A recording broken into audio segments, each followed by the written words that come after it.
What fire springs forth? What bile does bubble? The black moon swings, the sky stirs trouble. By violent ends, we kill the light.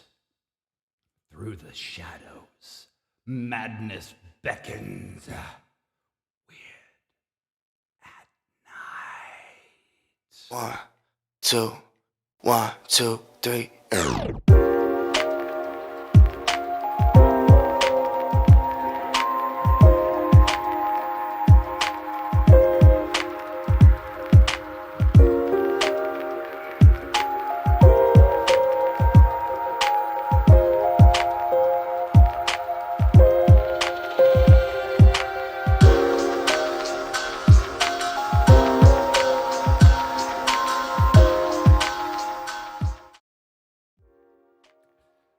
What is up, everybody? I'm Patrick Galactic, and we are Weird at Night. Thank you guys for joining me. I love doing this show. It's been one of the coolest things that I've ever done.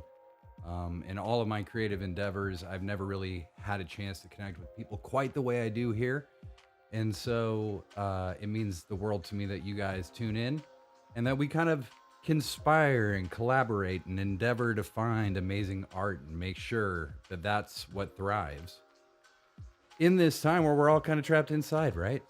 I mean, what the fuck else are we gonna do? It's been a really cool 24 hours, I have to say, like really cool 24 hours, because last night I was a part of something really special, and Weird at Night was a part of something really special, which was the Lonely Weird Trip to the Moon. Shayna Shepherd, Blazin' Space, Noel Brass Jr., myself, and Astro Media Lab kind of combined forces to create a show that was basically the better part of 3 hours long. And Shayna did an hour of a solo set where she, played some really beautiful songs, kind of talked about what the inspiration for those songs was, kind of got everybody in the mood, got everybody feeling right. Blazin' Space and Noel Brass Jr. did a very special presentation of A Trip to the Moon, which is a film from 1902 that they remixed, recontextualized. Noel wrote a completely brand new score. It was weird. It was a trip to the moon. It felt very, very Lunesque. I don't think that's a word. So, and then after that, I did a very special edition of Weird at Night, and we talked with Blazin' Space. We talked with Shayna. We talked about what inspired them to get into doing these kind of things, and what inspires them in this time of quarantine. And they were great. They had some amazing answers, and I think that they really inspired some people last night. And it just felt really special. It felt like we were kind of like our own little television station for one night. Do you notice I'm a hand talker? I do a lot of hand talking. I notice this about myself. It's okay, though. It's okay. So, what I wanted to say is if you haven't seen it, you can still. And I'm going to throw a link up in the chat right now to kind of let you guys, don't click over right now. Click over after the show. But there you go. So that's in the chat. Check it out when you have a chance, because it was a really amazing time, and I think people really enjoyed it. I know I did. And if I'm happy, I'm happy. You know what I mean? So that said, we have a lot to talk about. This is our first midnight broadcast. The show was on at 2 a.m. and kind of by design, it just allowed the show to grow a little more organically and in front of fewer eyes, so that I could feel a little more comfortable getting used to this. And now that I've had the chance to connect with so many different people, different creators, different artists of all mediums, I think we're where we need to be to at least give this a go, right? And it's you guys that make this possible. What I want to make really clear before we go any further, this is a community, not a show. I just talk at the camera, and if something I say inspires you to chirp in, chirp in. If we take a wild diversion, that's absolutely fine. If the show goes longer than an hour, who gives a shit? Okay? I'm here to share with you. So as long as you want to be here, whatever you want to talk about, whatever's on your mind, chirp in. As long as it's cool and you're cool to everybody else, we'll be cool to you. This is a very, very, very open, loving, accepting place. Don't you feel better? I do. Okay. So, if you're new to Weird at Night, I guess what I should do is explain what how the concept kind of came about. Obviously, in quarantine, I had to confront the fact that I couldn't perform for people in a live music context, which was a huge part of how I express myself. It's a huge part of how I connect with people, and really, it's maybe one of the places where I'm the most honest. It's a strange thing because when you're performing and you're not able to just construct every sentence in your mind before you say it, uh, things come out that you don't always expect. Already on this show, I've said many things that I later was like, "What the fuck?" And it's been great. I feel like I know myself better than I did when I started, and that's really for me what this is about. And thanks for being along for that journey. So that's really what it's for, is just kind of document this time in our lives, this community, and hopefully for a long time afterwards. So with that said, I had discussed with you guys on Wednesday's episode the Twin Peaks Challenge. And the Twin Peaks Challenge came about because my roommate, the Razor Sharp, had never seen Twin Peaks season 3. Now, the reason that's significant is because the Razor Sharp is the guy who introduced me to Twin Peaks. Except I didn't listen to him. I didn't watch it at the time. I waited like another 10 years and then I finally watched it and it blew my fucking mind. It blew my fucking mind. But up to that point, there was only, season 1, season 2, and the movie, which was wildly divergent from the original 2 seasons, which had none of the camp or none of the humor of the show, and it was just kind of a weird way to end it. And when it was announced that they were going to make another season, I was immediately worried and skeptical because after so much time, it usually seems like people are really far away from what drove them to create those things in the first place. And it's not always easy to come back to that. I mean, if I tried to sound like my metal band in high school, I don't know that I could do that today. Not with the conviction and vigor that I did back then.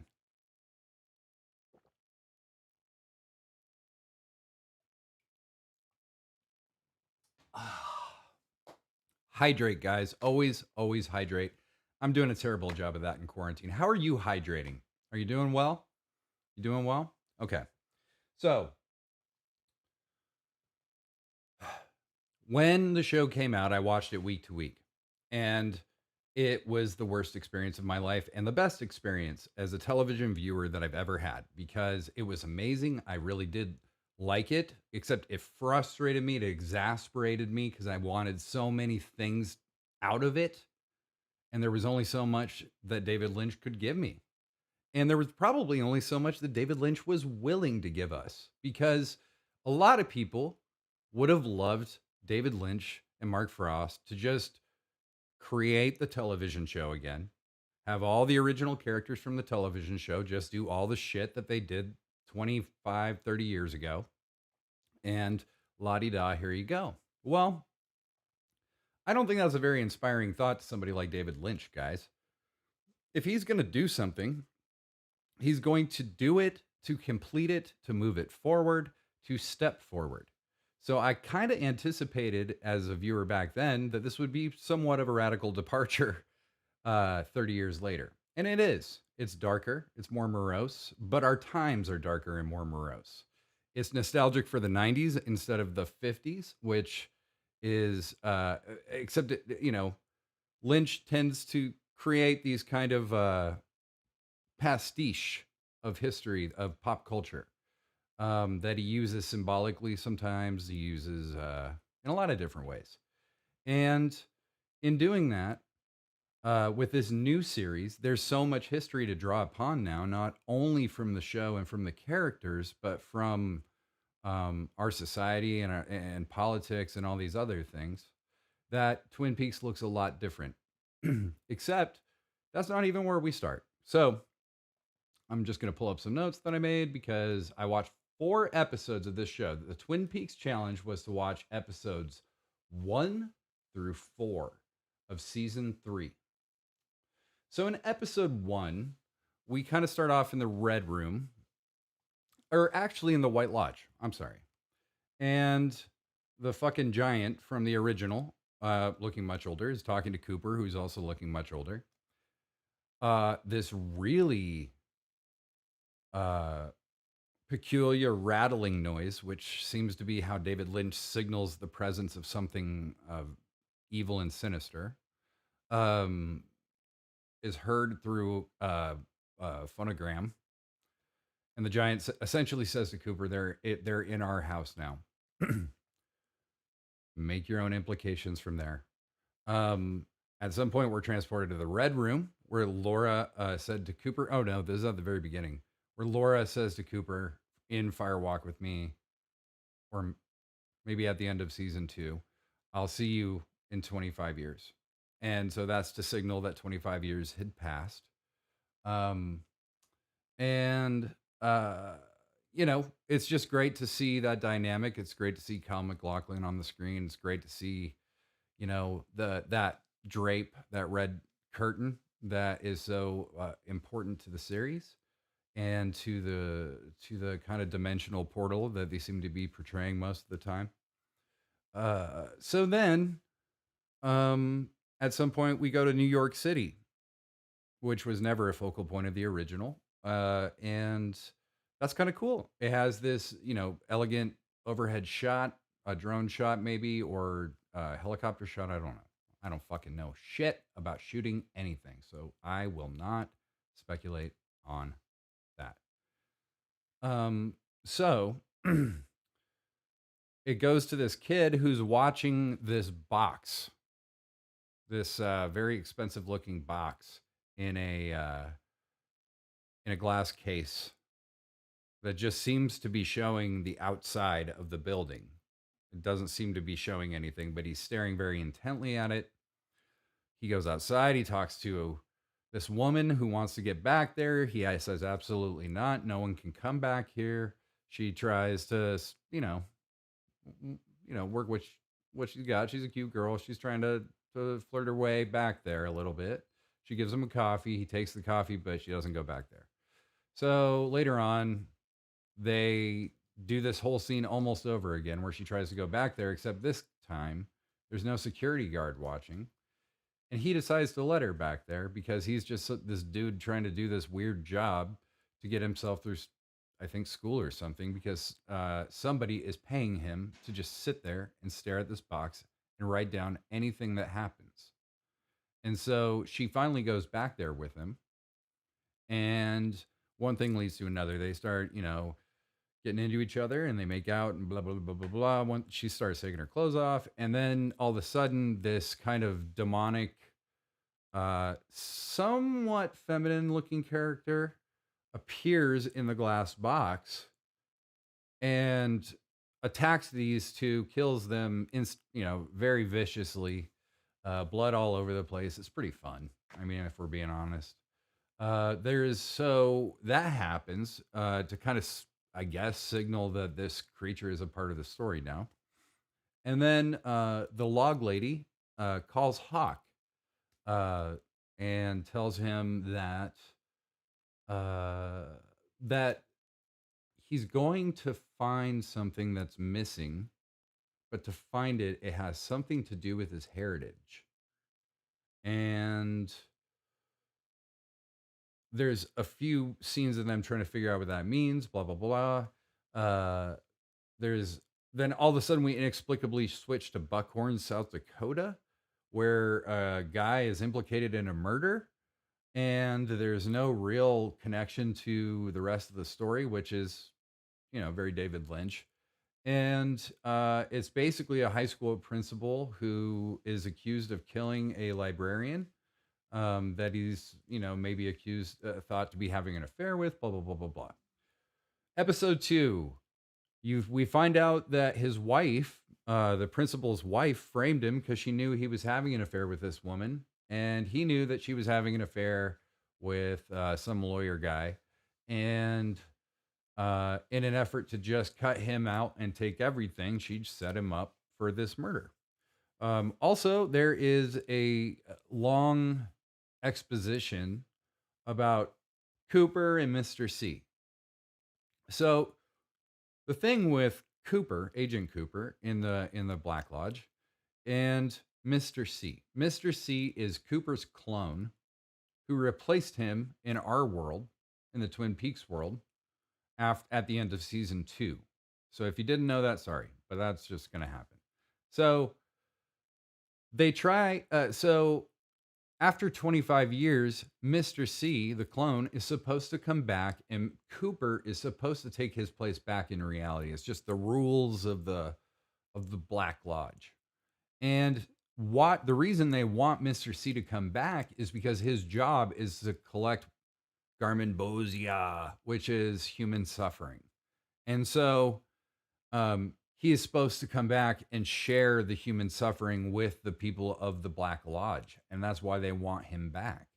But they're not going to, but he doesn't want to come back because he's massively succeeding in his bid to take over our world. And he likes the glory of it all. So you start to get the impression that he doesn't want to go back and that Cooper is trying to go back. And ultimately, what ends up happening is that he meets the arm, who is now, instead of a little person, he is now a talking brain on top of a stem of some kind. And the arm tells Cooper, uh, the arm basically asserts that he has a doppelganger that's out to sabotage Cooper. Cooper doesn't know it. Cooper runs into the doppelganger. The doppelganger tricks Cooper into falling through the floor instead of going through the right curtain. And Cooper starts falling through space. And that's how the episode ends. There's also a scene in that episode where Sarah Palmer, Laura Palmer's mother, is seen for the first time. And she's sitting on her couch smoking cigarettes and watching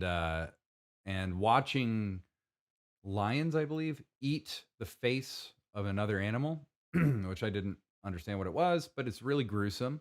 And she's kind of watching it in a loop. So it's a very interesting look at her. So that's basically that set of stories. Episode 3 starts as like an experimental art film, with Cooper falling through space still. Lots of really cool cinematic experimentalism here, experimentation on Lynch's part. Just trying to portray the non-reality of the environment, trying to portray the lack of Earth logic that this environment has, in very creative ways, as he's known to do. Until Cooper finally lands on this station of some type, and he goes in and he starts.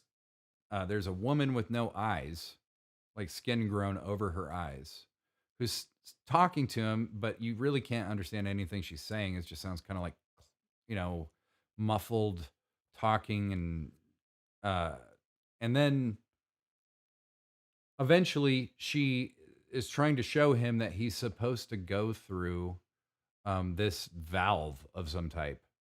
But as he goes to approach it, she stops him from doing it, and they run up to the top of the ship. She, I don't know, hits the ship or something, and it explodes. She goes flying off the ship. He eventually is back in space. He eventually ends up in another environment where he starts talking to this woman who looks very familiar, but is hard to place. And it later, I looked up. It's the lady who played Renette Pulaski from the original Twin Peaks, and she starts going on, um, and then tells him he needs to leave, and because her mother is coming, and you hear this, really loud knocking again, and that the danger is the mother coming home, and so he gets sucked through this electrical thing, replaces this other dude who's with a prostitute who just threw up, and is disintegrated and transported to the Black Lodge. None of this makes sense when I say it out loud. I'm doing a terrible job, and I'm sorry. But I will keep working to make these more succinct, unless badly. But this guy, Dougie, is also played by Kyle MacLachlan, who is now playing three people, who has this huge hair and this giant suit. And he's clearly kind of this guy who's just like, living a couple different lives. He's probably just fucking bullshitting everybody. He's just not very happy. He seems really depressed. And he's with a prostitute, this beautiful woman named Jade, who clearly has some kind of real affection for him, but is just, it's also, he's a John, and et cetera, et cetera. They're in this house that is under construction, so nobody's there. And she goes to take a shower, and he throws up and then disintegrates and gets sucked into this black cloud that then gets sucked through an electrical socket. He's transported to the Black Lodge, and it's revealed that he was just a clone. He was a clone of Mr. C. So Mr. C created a clone of himself. That will be significant because we then see Mr. C driving his car, and he is getting very ill himself. And he is vomiting, or trying not to vomit. He's covering his mouth, and the lighter in the car is just going on and on in this kind of menacing fashion, because it's electricity is kind of the transportation device of the Black Lodge. And so they're trying to kind of reclaim him, and he is trying to kind of keep himself from being reclaimed. And they take Dougie, this clone, by mistake and let him go. And his plan works, except he's totally like thwacked out. He gets into a terrible car crash. He crashes. He throws up all over the place. The cops who come to check him out get sick from the smell and the presence of whatever he's thrown up, which looks like the creamed corn stuff. So he ends up in jail because I feel like I've totally skipped something. Anyway, that's the point. The point of that is that he is in the custody of the police in Buckhorn, South Dakota now. And that's also where Mr. Mackley is, the principal who is accused of murder. So there you go. Cole and Albert in episode 4 meet Robert Forrester. I'm sorry. At the end of episode 3,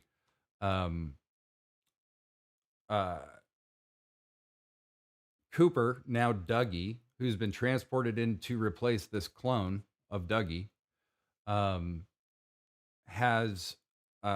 is clearly completely fried by the whole experience.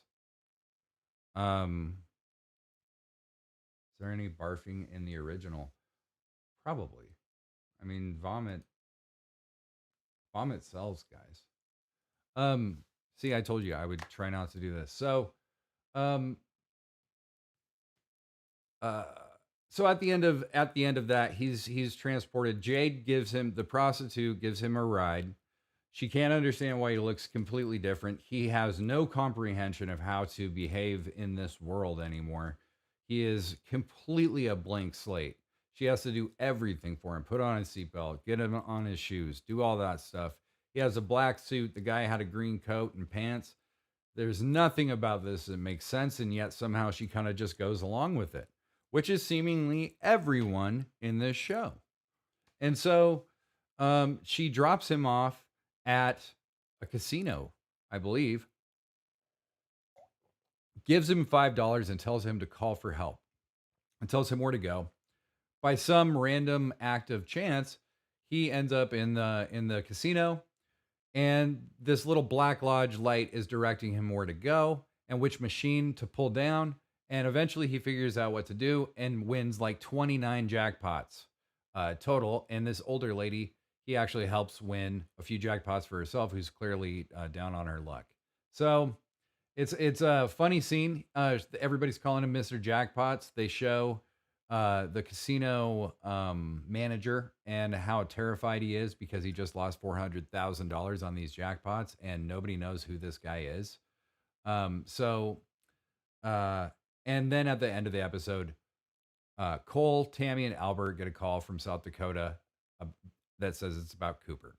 In episode 4, they Cole and Albert meet Mr. C in South Dakota. It's a very scary fucking scene. Kyle MacLachlan's voice is pitch shifted and slowed. It's dark. It's morose. It's borderline demonic almost. How just dead-eyed Kyle MacLachlan is. You really kind of learn to fear the Mr. C character through that experience. Robert Forster is shown as the new Sheriff Truman because he's Harry Truman's brother. And he's the new sheriff because Harry is very ill. Also, Dougie eventually goes home after being at the casino. And Janie E. is his wife, played by Naomi Watts, in a really amazing role for her. That you see that she is a very, very anxiety-ridden woman, but for very good reason. And we start to learn more about who Douglas Jones was, that Cooper now is. Cooper is still fried as hell. He still doesn't know shit. And there's a whole bunch of mystery around it. Cole and Albert talk about somebody that they need to recruit. And then, but they don't say who it is. Maybe the funniest part of the episode, though, is a cameo by Michael Cera, who plays the son, Wally, of Andy and Lucy. He talks with Robert Forster, who's in the midst of kind of this emerging mystery about Cooper. And just delays him by just insanely rambling on in a very pretentious sense of self-importance, which I certainly do. So check these 4 episodes out if you haven't. I've given you a pretty long description of them. I don't think this is the format that I want to do this in the next time. Doing one showed me how rambling this is, but so I apologize for that. Anyway, so we'll move on from there. Let's make a deal that we will just try to do 2. We'll just try to do 2 of these. You know, sometimes you just got to try an experiment and see what happens, because you never know what's going to work. And in my head, this sounded like one thing, and to me, while I was doing it, I was just like, I'm not qualified to be this much of an expert about episodes to this degree. So we are going to move on. So what people might know from previous episodes is that I make some album recommendations. This started because I was just trying to come up with some cool ideas for how we could just kind of escape during this time of kind of forced exile from each other. And you know, as time's gone on, I've kind of, you know, just kind of started recommending stuff that I just generally like more. But I only have 2 this week. But before I do that, this is really cool. Matt Ashworth, who is in the chat tonight, who is the editor for Not a Mucho, has actually listened to some of the previous recommendations I've made and has some feedback for me about that. Let's go to Matt. Hey there, Patrick Galactic and Weird at Night listeners. It's your old friend Matt Ashworth from Not a Mucho. Hey, I am here in my garage, my quarantine hangout, where I am going to be reviewing Patrick's movie, or music and movie maybe reviews, but reviewing Patrick's movie reviews. Very meta. And I hope to someday maybe get to film an episode of Weird at Night from this very spot after lockdown is over. Never. Because it is graced with years and years of CDs, cassettes, tapes, vinyl, we've now got a ping pong table. Weird at Night listener Tim Basaraba has some kick-ass speakers for me he got at a pawn shop. So pretty soon, vinyl will be back in action. And, of course, my chair. So first up, I'm going to talk about Yoshimi versus the Pink Robot. Patrick, I teased you when I watched my first episode of Weird at Night because you picked Trout Mask Replica, you picked Dusty and Memphis, and as much as I love those two albums, it seemed a little obvious for me, a little cliche. Like maybe you had Spin's Guides to Cult Classics that you were just flipping through. But I've gone back, I've watched more episodes, and you've already introduced me to 4 bands and albums that I didn't know. That's 3 reasons I love the Flaming Lips Yoshimi battles the Pink Robot. Number 1, Flaming Lips are a band that I think I fell in love with in 9th or 10th grade when In a Priest-Driven Ambulance came out. And they were noisy and they were maybe not even that good. And a lot of times when bands I liked early in my life make a more accessible album, I don't like it. And I freaking love that album. It's absolutely gorgeous. The second thing I love about Yoshimi is that it felt like a really unifying album. And like I said, when I was a young buck and a music snob, I used to hate it when all the popular people and everybody got into the bands I liked because that meant they weren't cool anymore. But now, as an adult, there's nothing I like better when some band that I've followed for years suddenly makes other people happy. And Yoshimi just was that album. I think anybody on the planet, if you played Do You Realize for them, they'd recognize it and have a warm reaction. And now more than ever, I just think we need music that unifies us. So thank you for picking that record. I played it today when I was outside mowing the lawn and doing yard work. So thank you, Patrick, for reminding me how much I enjoy that record, and thanks for letting me do this on Weird at Night. That's Matt Ashworth. You know, Matt, I don't get my music recommendations from Spin Magazine, okay? I'm a Rolling Stone guy, all right? And that was a commemorative issue with brand new reviews of old records that they gave terrible reviews to at the time that they've revised their opinion about now, because it's only safe to say that those albums are classics and they can't stand behind anything that they've done. That's where I got those albums. All right, but no bitterness, right? So we have 2 more for you tonight. And these are a little more outside of the wheelhouse of what I did before.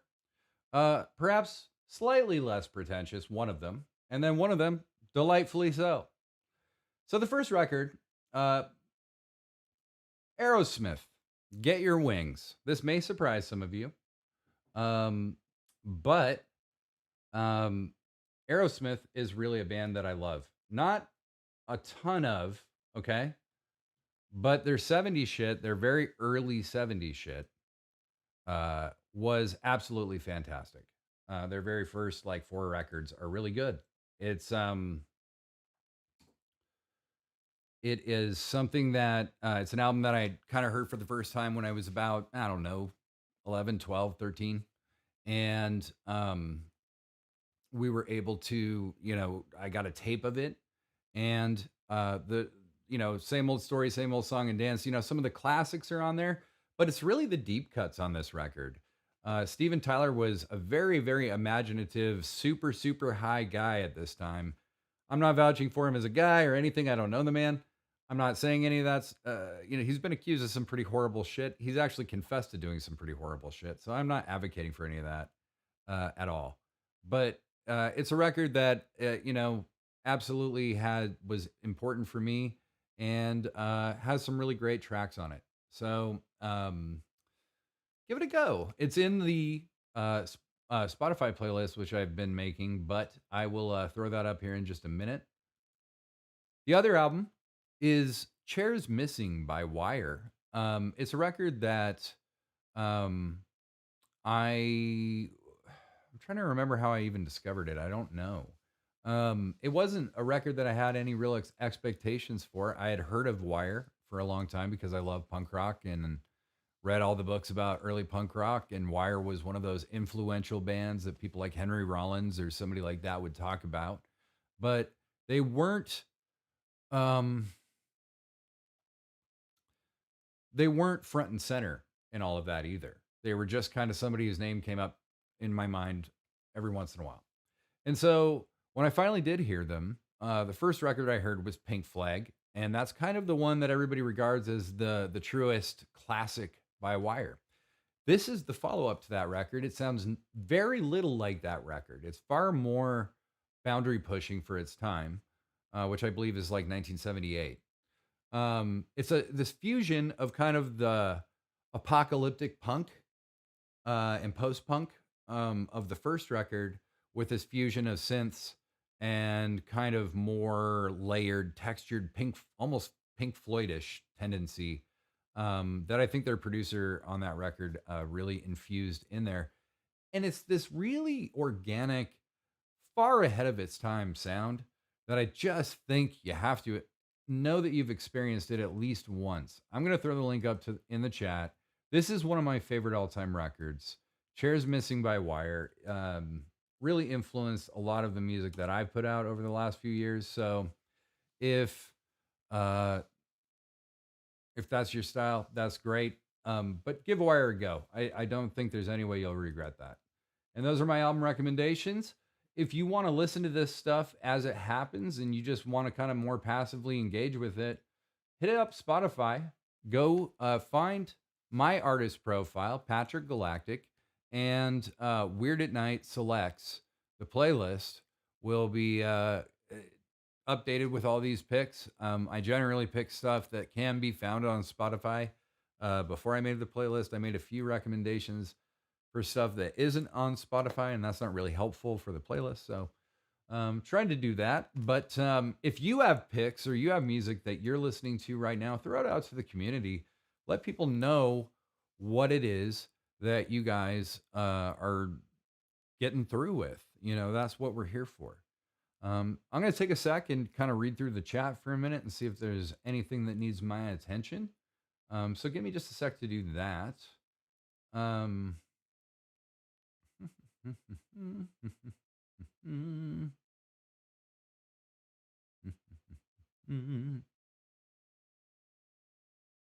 yeah, it was definitely a lot more talking than I expected to do. But as you try to summarize a David Lynch television show, 4 hours of David Lynch succinctly is not possible. So I learned something from that experience. I don't really know if that's my exact method going forward, but in the end, my friends, this is all about improvement, and sometimes we have to improve out loud. I also want to throw up a call to creators. If you want to be featured on Weird at Night, if you make music videos, short films, animation, I can't air anything with nudity or porn or anything like that in it. So please, none of that. Even though there's tons of very creative stuff happening in those areas as well. It's just it's a legal thing. So if you have something that's just like maybe it's one of those side projects that you're always telling people you're going to do something with and you never have, but you made something cool with it, but you haven't ever shown it to anybody.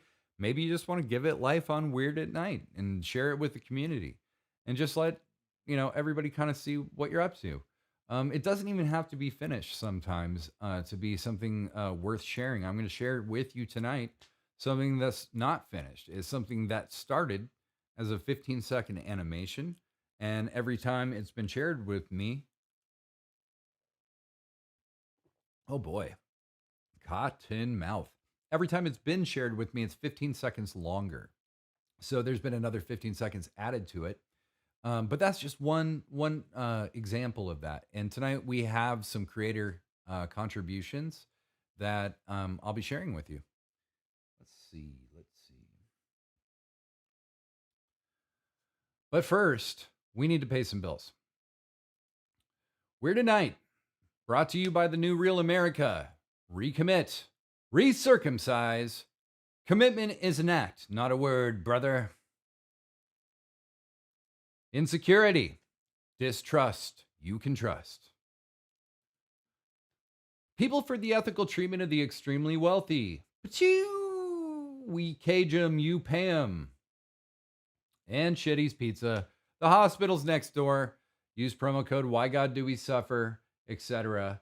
Limit one per customer on the corner of 9th and Nocturnal Drive, just past the memory of your first fully charged smartphone.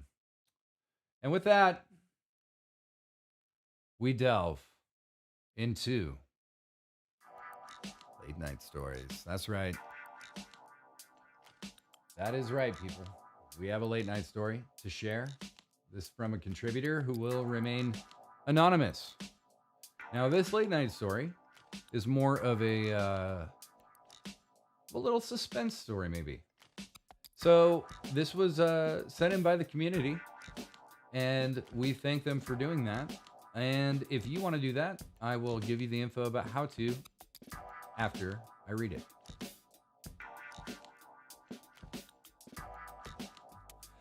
Imagine, if you will, that it's 1996. In the midst of a divorce, a new little townhouse is moved into. Just a mom and her 3 daughters and the whole host of weird feelings. One night, upon waking up at about 3 a.m., little 9-year-old me goes downstairs to get juice. It's dark. The kitchen seems a safe place, but just to my right, I feel it. The darkness of the living room feels somehow darker. Hello? I whimper out. I feel the energy. I know something's wrong. No response. Mommy? Mom was into pranks, but this seemed out of character, even for her. Silence. Even at 9 years old, I think to myself, fuck this, good night. And I run back upstairs and dive into bed like it's home base in a game of tag. The next morning, Mom asks, "So who ran up the stairs really loudly last night?" Sheepishly, I tell her it was me, and then she asks why. I explain. Well, it's probably stupid, but it felt like there was someone in the living room. I called out, "Hello," no one answered. I thought maybe it was you, but no one was there. So I just got scared and ran upstairs. Nothing happened. The breakfast table goes silent. My mom and my sisters just stared at me for a few seconds, and all at once, talking over each other, saying that they all 3 knew exactly what I was talking about. They'd all felt that weirdness from the living room late at night, too. Mom tells us about how things were going missing while she was unpacking the boxes from the recent move, when she'd literally just seen them in the box 2 seconds earlier. They'd appear in random parts of the house later in the day, and she'd know full well she hadn't put it there. At first, she thought it was just one of the 3 little girls in the house, maybe taking things when she wasn't looking and putting them down places. But then it happened. Well, she was alone when we were at our dad's house, too. Some research into her supernatural books that she loved to look through like she was Wednesday Addams, and we all agreed this was a poltergeist. I don't know why, but we named him Guido. For the next 5 years, Guido was pretty harmless, only moving things when we weren't looking. No graveyards appearing from a swamp up from under our house or anything, but his dark presence lingered for the 5 years we were there.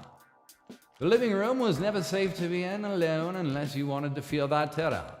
If you were in it alone, you left the lights on always. The darkness never fully went away. They say that poltergeists thrive in environments where there is negativity to feed off of. Post-divorce, with the family still figuring out how to make it through and other factors abound, I can see why Guido came to stay. But they also say when a poltergeist leaves, you hear the sound of broken glass. The day we moved out of that house into the first house she bought on her own, my mom heard the sound of glass breaking. She never found anything broken, but she could feel Guido leaving.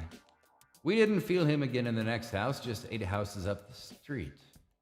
It was better for a little while.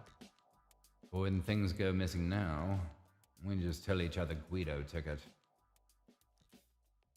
Thank you, community, for that. Hey there, Very Patrick fun. Galactic and Weird at Night listeners. It's your old friend Matt. Not anymore. That was just awesome. That was a cool story. Thank you so much for sharing that. If you guys want to share a late night story, it can be a variety of different kinds of stories. It can be a scary story. It can be a naughty story. It could be strange, surreal, aliens, whatever. If we want to be coast to coast for 10 minutes, why can't we be? So, you can be completely anonymous. I can read it for you. You can read it yourself and send it to me, and you can be anonymous or not. So why not? It's really fun to share. These collective experiences together, and I hope you guys are enjoying that as well. So, let's see.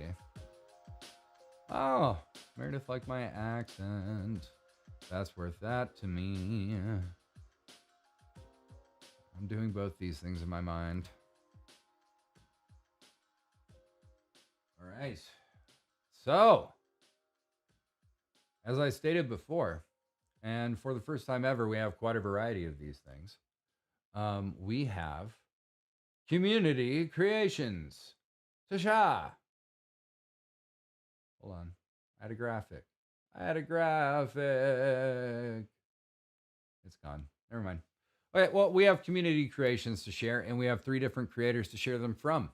So the first person that I'm going to share this from is the animator and animation that I told you about previously. This is called Night and Day, I believe. Did I say that right? Oh, well, I'll put it up here. Day and Night by Matt Jenkins. And this, the music in the background is my song. It's called Ageless. It's from my last EP. If you ever want to check out my music, the links for that are on my feed or on my page. So just check that out on Twitch. But here it is, Day and Night.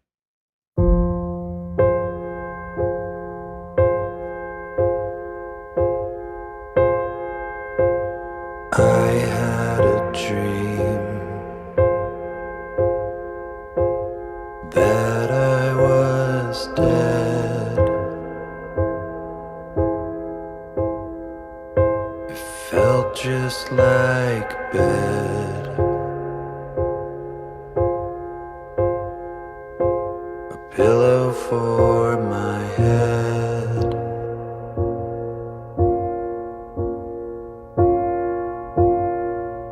Tomorrow was gone.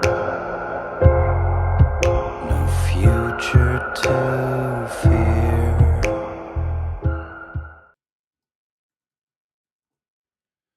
All right.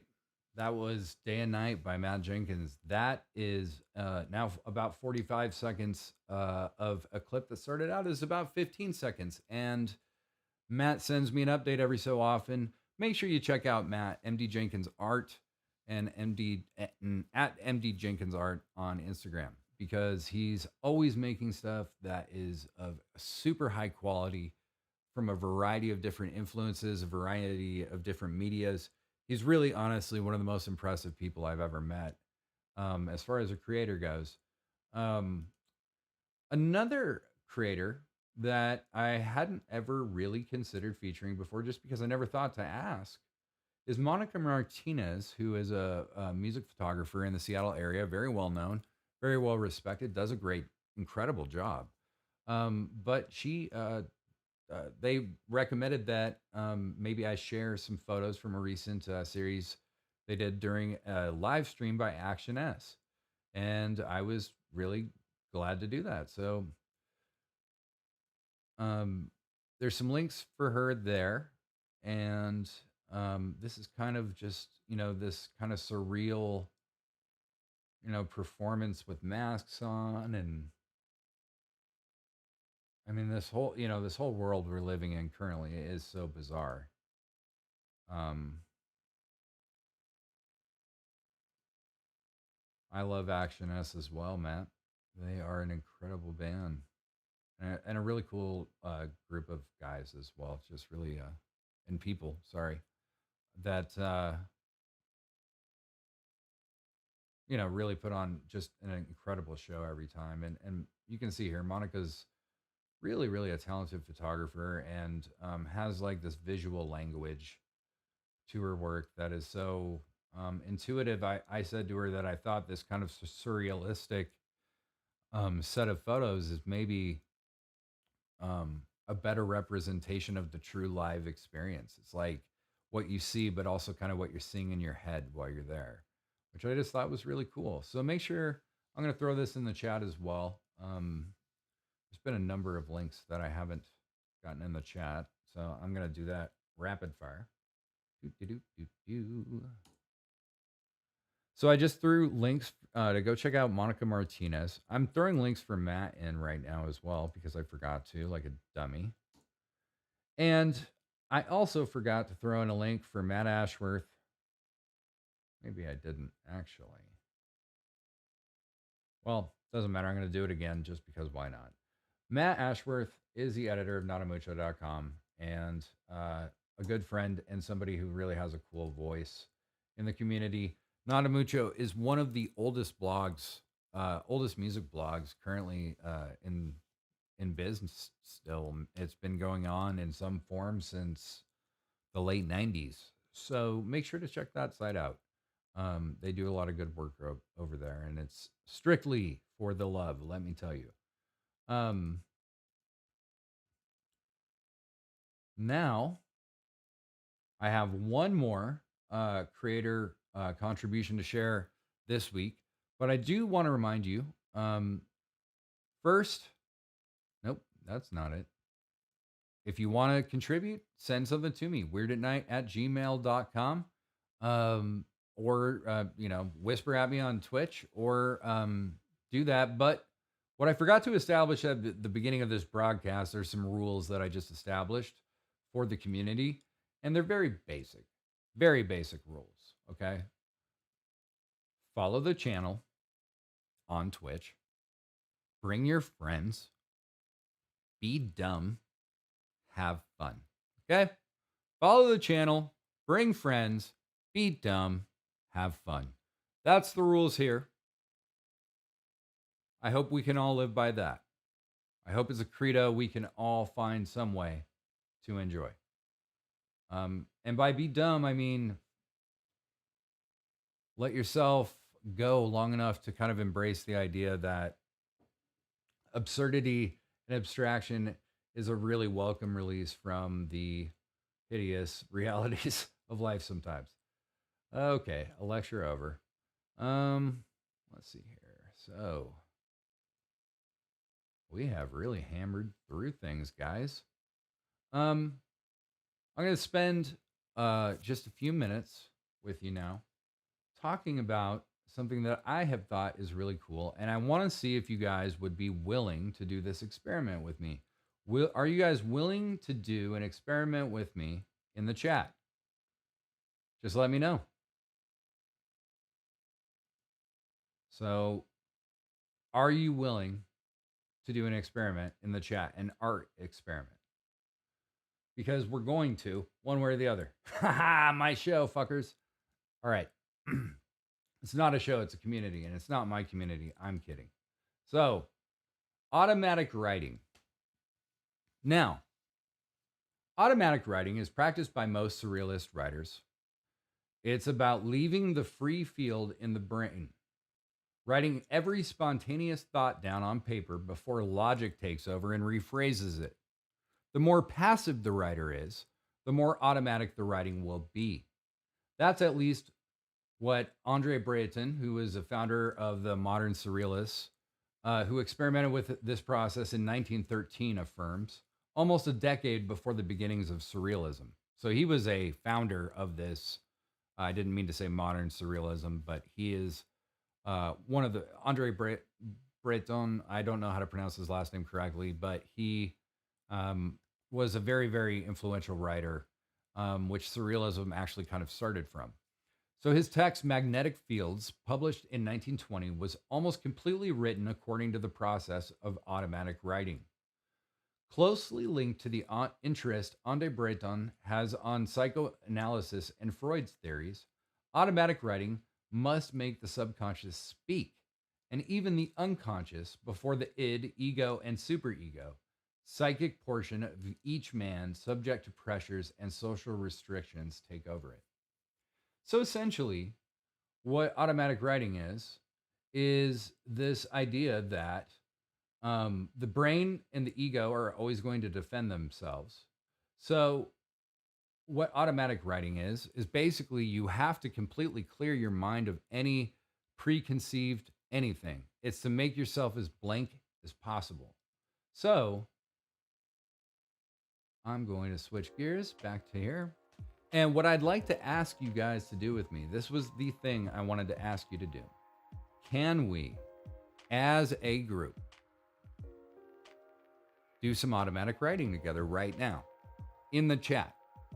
What I want to do is when I say start writing, like we're going to take 10 seconds to clear our minds. Close your eyes, clear your mind. Take 10 seconds, count down from 10. And at the end of 10, start writing. And after 1 minute, we're all going to hit return and see what happens, okay?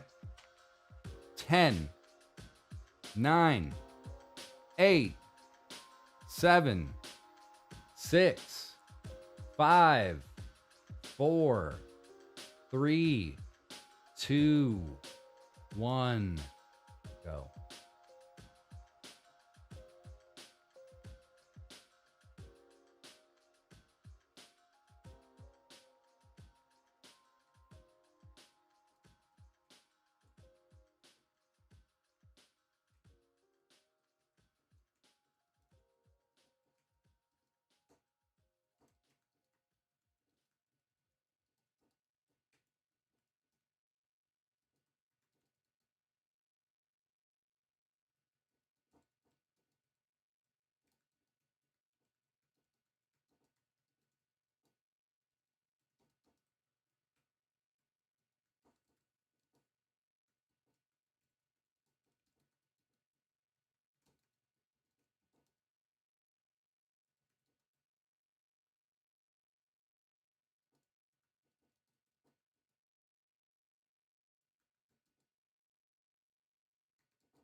Okay, let's say that's been about a minute. Everybody hit return.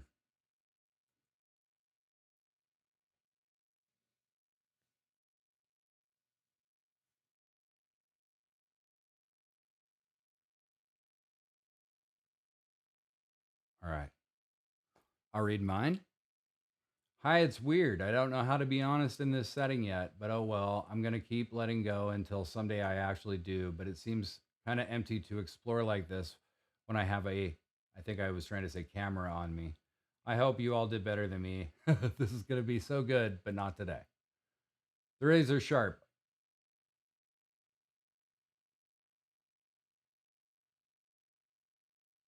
Oh shit, my phone is dying. I shouldn't be writing in chat and be making sure my tune doesn't die. Oh no, spider, spider, spider, dead, crap, walking back to my corpse, walking, walking, walking, need to smoke, but my roommate is streaming and I don't want to make any noise.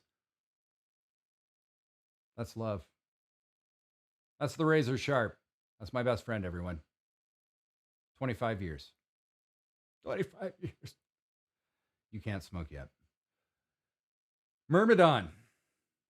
It was the last sound they heard, and then darkness and silence. But not silence because there was nothing to compare it to. No sound, no silence, no anything. And in the void was also non void, duality, erased, binary, and singularity converged. MD Jenkins, Matt Jenkins. 5 is the only power of the mind, and we all can be there together if we try. Now is the time, the 5 of us, the 5 combined to be in the 1. And also much of what we know is of the power to be of the use of the cynical elephant and the George Harrison blog. Very interesting, Matt. Matt Ashworth. My toes feel like they're floating. Are they even attached to my body? I need to get the Calm app again because that's the last time I can remember trying to clear my mind for 10 seconds. I need to clear it more often. Tony K. It was really parochial, my stroll around the eclipse. There be penguins, my uncle said as my brother and I gnawed on a stalk of rhubarb, and cheating was what I did. You can kind of tell the people who write for a living. Blaze in Space. I think it makes the muscles relax like a pointless vitamins. So may vitamins many I've enjoyed like sunshine, orange slices, and well, let's say a knock at my door has interrupted the thought. And what? Interesting. Alex, 1-2-1-2 fucking jump. The floor bounced as 6,000 people jumped up and down, bodies pressed together, holding on to shirts, as we all tried to keep from falling, tripping, ending up on the floor of the pit. The sax wailed. Very interesting, you all. Very interesting. So here we are, weirdly exploring our subconsciouses together. Doesn't that feel kind of interesting? And that's what I said, guys. This is a community. It is not a show. It is you. Far more than it is just me. It is us. We are Weird at Night. I want to thank you all from the bottom of my heart.